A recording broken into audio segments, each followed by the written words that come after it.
23 سال حضور کو وقت ملا، مختصر وقت ظاہراً تبلیغ کرنے کے لیے، پوری دنیا میں دین بھی پھیلانا ہے۔ گھر میں 11 ازواج ہیں، 4 بیٹیاں ہیں، ان کی اولادیں، سارے کام کاج بھی دیکھنے ہیں۔ لیکن سیدہ طیبہ طاہرہ حضرت عائشہ صدیقہ رضی اللہ تعالیٰ عنہ فرماتی ہیں سارا دن تبلیغ کرتے، ہر غلام کے دکھ سنتے، گھر میں آتے تو اپنے گھر والوں کا خیال کرتے، کام میں ہمارا ہاتھ بٹاتے۔ قربان جاؤں، کہتی ہیں زمانہ سارا سو جاتا لیکن آمنہ کے لال مصلی بچھا لیتے۔ دنیا سو گئی، ساری سب سو گئے، جو خدام تھے، وہ جو غلام تھے، وہ سو گئے۔ صحیح مسلم میں لفظ ملیں گے، سیدہ پاک فرماتی ہیں او میرے نبی کے غلاموں، میں نے یہ رنگ بھی دیکھا ہے کہ حضور نے اتنا کھڑے رہے، اتنا قیام کیا، اتنا قیام کیا کہ مقدس پیروں میں ورم آ گئے، سوج گئے پیر۔ ہم سیر کرنے گئے تو تھک گئے، بات الگ ہے، لیکن عبادت میں یہ بھی تو مسلم شریف ہے نا، یہ بھی تو دین ہے نا، یہ بھی تو حضور کی سنت ہے، یہ بھی تو وہ چیز ہے جو کریم کی آنکھوں کی ٹھنڈک ہے۔ سیدہ فرماتی ہیں پیروں میں ورم آ گئے، اور ساری رات ہی حضور نے نماز پڑھی اور ایک ہی آیت بار بار دہرائی۔ مسجد نبوی میں بلال حبشی نے فجر کی اذان دے دی اور حضور ابھی مصلی پہ تھے، کریم فارغ ہوئے۔ میں نے عرض کی یا رسول اللہ صلی اللہ علیہ وسلم، آپ کے تو صدقے اللہ اگلے پچھلوں کے گناہ معاف کرے گا، تو آپ اتنی آغوزاری کیوں فرماتے ہیں؟ آپ تو شفیع ہیں، آپ تو انبیاء کے امام ہیں۔ تو حضور نے فرمایا عائشہ تم نے گنوایا ہے نا میرے اللہ کی مجھ پر کتنی رحمت ہے، افلا اکونا عبدا شکورا، فرمایا اگر اس نے اتنی نعمتیں دی ہیں تو کیا میں اس کا شکر گزار بندہ نہ بنوں؟ میں شکر گزار بندہ نہ بنوں اس کا؟ پھر اگر اتنی نعمتیں اس نے دی ہیں، مجھے اتنا نوازا ہے، تو پھر میں اس کے سامنے سجدے نہ کروں؟ او میرے بھائی، بڑے قابل فخر لوگ ہیں ہم کہ ہم نبی پاک کے غلام ہیں، ہم قابل فخر ہیں کہ نبی کریم کے غلام ہیں۔ کیا کبھی اس غلامی کے شکرانے میں بھی 2 نفل پڑھے کہ یا اللہ تیرا شکر ہے تو نے ہمیں حضور کا غلام بنایا؟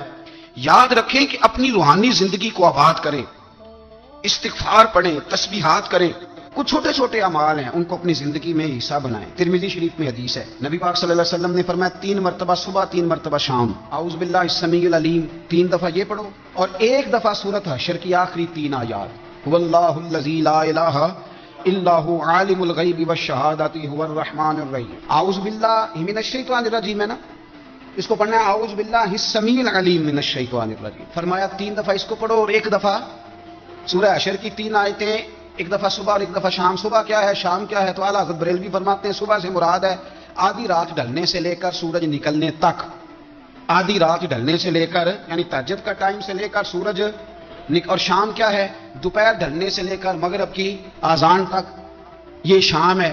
اب سن لیں، یہ ترمذی کی حدیث ہے سیاستہ کی، نبی پاک نے فرمایا جس نے 3 مرتبہ اعوذ باللہ پڑھی اور 1 بار سورہ حشر کی آخری 3 آیتیں پڑھی، 1 دفعہ صبح پڑھے، 1 دفعہ شام پڑھے، نبی کریم علیہ السلام فرماتے ہیں اگر صبح پڑھے گا تو 70,000 فرشتے شام تک، اور اگر شام کو پڑھے گا تو 70,000 فرشتے صبح تک پڑھنے والے بندے کی مغفرت کی دعا مانگتے رہیں گے۔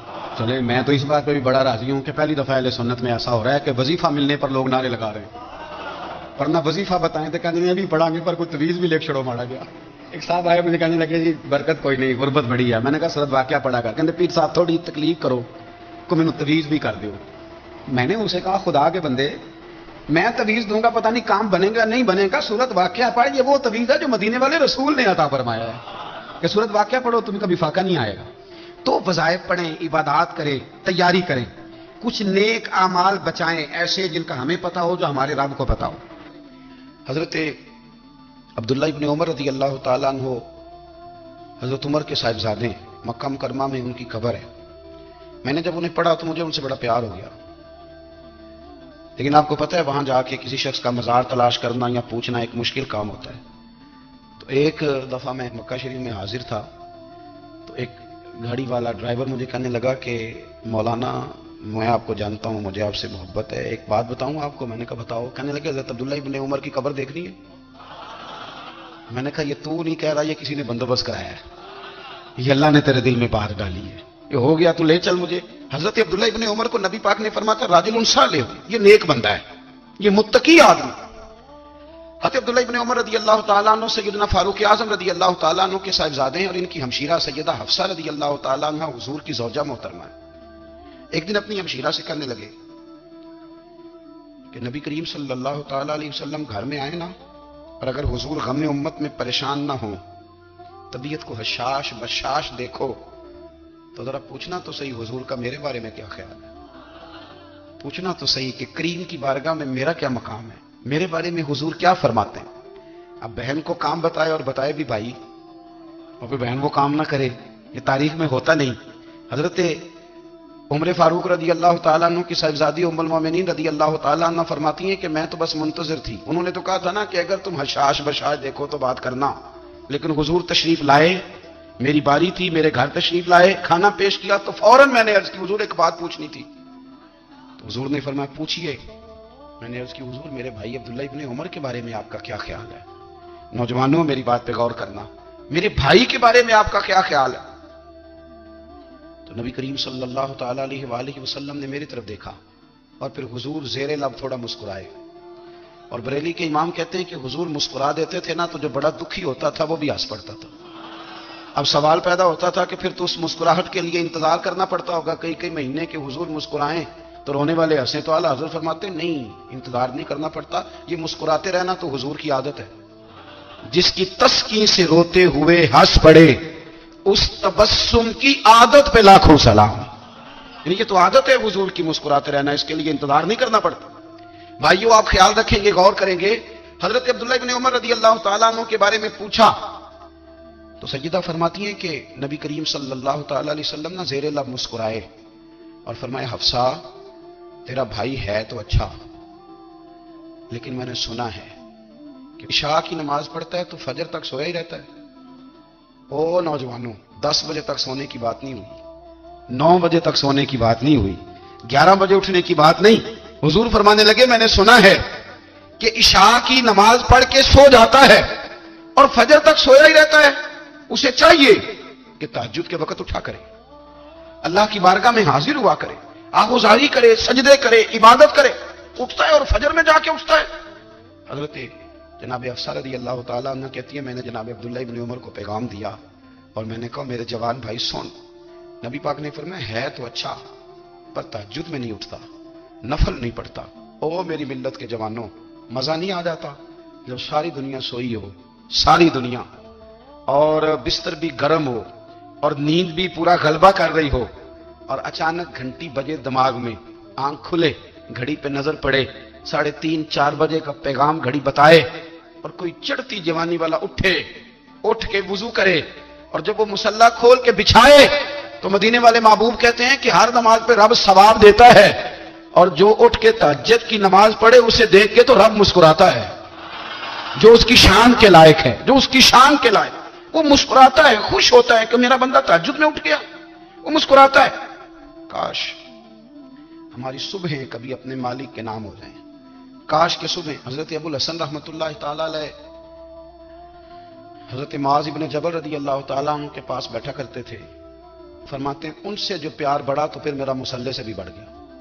تابعی ہیں، فرماتے ہیں صحابی رسول سے محبت ہوئی تو ذکر سے بھی ہو گئی، پھر درود شریف سے بھی ہو گئی، محبت ان سے بڑھی تو پھر اللہ نے مسجد کا پیار بھی بڑھا دیا۔ آپ فرماتے ہیں کہ میری ہر وقت طبیعت چاہتی تھی کہ بس اللہ اللہ کروں، بس اللہ اللہ کروں، بس نہ میں ذرا تھوڑی جان چھڑاؤں لوگوں سے، کوئی 10 منٹ ملے تو میں کچھ 4 نفل پڑھ لوں، میں تھوڑا سا نہ بچوں لوگوں سے، اور مجھے تسبیح ملے تو میں نہ کچھ 4-5 دفعہ استغفار پڑھوں، سبحان اللہ، الحمدللہ، اللہ اکبر، لا حول ولا قوت الا باللہ، میں نہ تسبیحات پڑھوں۔ فرماتے ہیں کہ بچے تھے گھر میں 6-7، غربت تھی، کام ملتا کوئی نہیں تھا، اور میں کام چور نہیں تھا، کام ڈھونڈتا تھا، پر اللہ کی قدرت کے کام نہیں ملتا تھا۔ فرماتے ہیں کہ میں نے ایک دن اپنی اہلیہ سے کہا کہ آج میں پھر جاتا ہوں کام ڈھونڈنے، تو میری بیوی بڑی فرما بردار تھی، پر اس دن نہ غربت کے ہاتھوں تنگ آ کے کہنے لگی آج نانا کوئی تو چیز لے کے آیا، تو مجھ سے بچوں کی بھوک نہیں دیکھی جاتی، سب روگاں دا روگ محمد جس دا نام غریبی، کنڈ بلا کے لنگ جاندے نہیں دوست یار قریبی، آج نہ کچھ لے کے آیا تو میں بچے لے کے چلی جاؤں گی۔ شیخ فرماتے ہیں کہ میں بڑا پریشان گھر سے نکلا، پر میں نے صبح سے لے کے زور تک کام ڈھونڈا، کام ملا کوئی نہیں، تو میرے دل میں خیال آیا چلو کام نہیں ملتا تو اللہ اللہ تو کرے نا، چلو بندوں کی مزدوری نہیں ملتی تو رب کریم کی عبادت ہی کرتے ہیں۔ فرماتے ہیں کہ میں نے نا فرات کے پانی سے وضو کیا، نہر کے، شدید دھوپ تھی، ساتھ ریت تھی اور ریت تپ رہی تھی، میں نے اپنا رومال وہیں مصلی کے طور پر بچھا لیا اور فرماتے ہیں کہ زور سے لے کر عصر تک نماز پڑھی، دھوپ بھی پورے زور پہ پر میرے سجدے کا ذوق بھی پورے زور پہ۔ فرماتے ہیں سورج بھی چمک رہا ہے اور رب کی عبادت کا ذوق بھی پورے زور پہ، میں سجدہ کروں تو پھر میرا اٹھانے کو جی نہ چاہے۔ میرے استاد لکھا کرتے تھے، یہ ان کا شعر ہے، وہ کہا کرتے تھے مجھے سوز دے، مجھے ساز دے اور مجھے نیم شب کا نیاز دے، دم سجدہ خود کو میں توڑ دوں، مجھے ایسا ذوق نماز دے۔ اور میں تیری بہار کا پھول ہوں، میں کھلا بھی ہوں تو تیرے لیے، مجھے میری شاخ سے توڑ لے، مجھے اپنی زلف کا ناز دے۔ بھائی فرماتے ہیں کہ عصر تک میں نے نفل پڑھے، دن ڈھلنے لگا، عصر کی نماز پڑھی اور میں وہاں سے چلا۔ اب میں جب نکلنے لگا تو دل میں خیال آیا کہ چھوٹی چھوٹی دیواریں ہیں گھر کی، بغیر کچھ لیے جاؤں گا تو بیوی دور سے دیکھے گی تو شور کرے گی کہ پھر خالی ہاتھ آ گیا ہے۔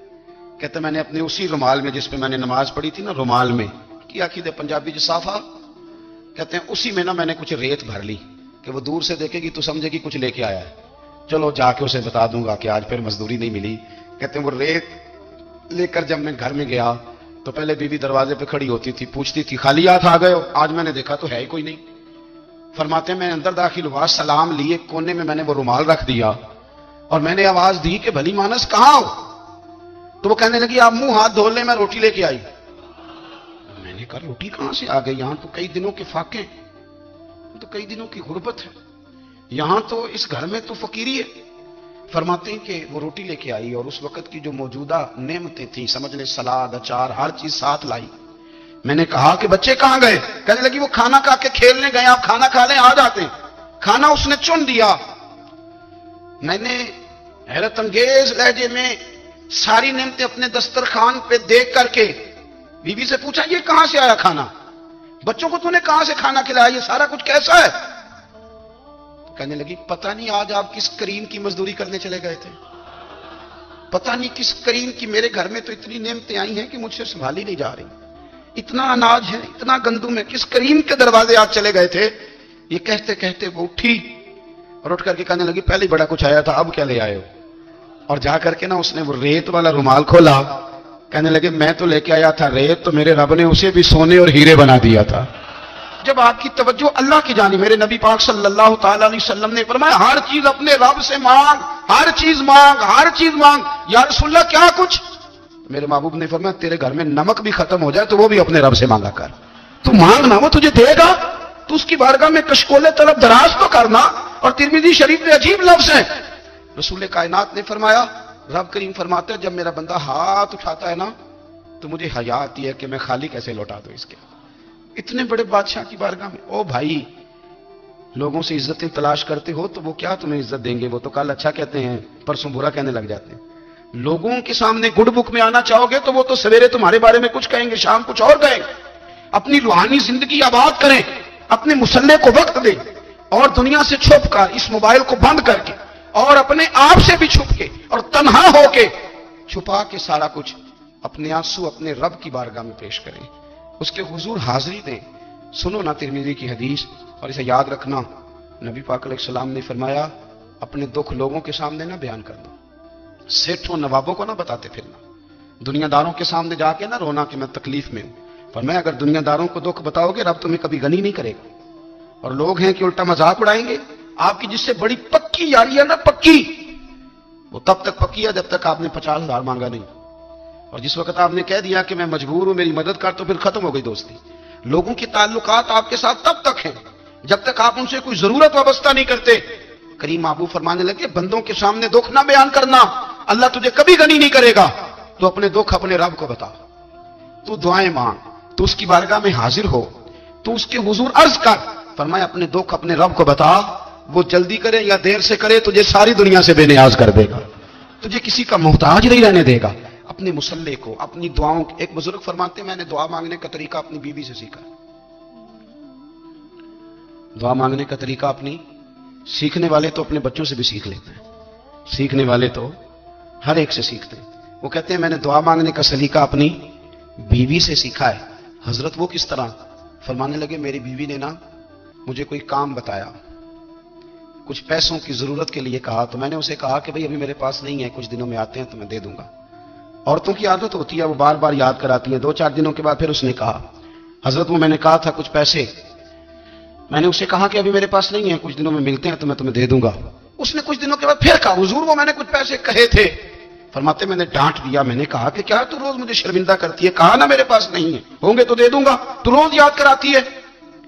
فرماتے اس نے پہلے تو میری ڈانٹ کو سہا، پھر میرے سخت جملوں نے اس کی آنکھوں میں آنسو پیدا کر دیے، پھر اس نے اپنے آنچل میں اپنے اس دکھ کو سمیٹا، اور پھر اس نے ایک جملہ کہا تو میں رو پڑا اور مجھے اپنے رب سے مانگنے کا طریقہ آ گیا.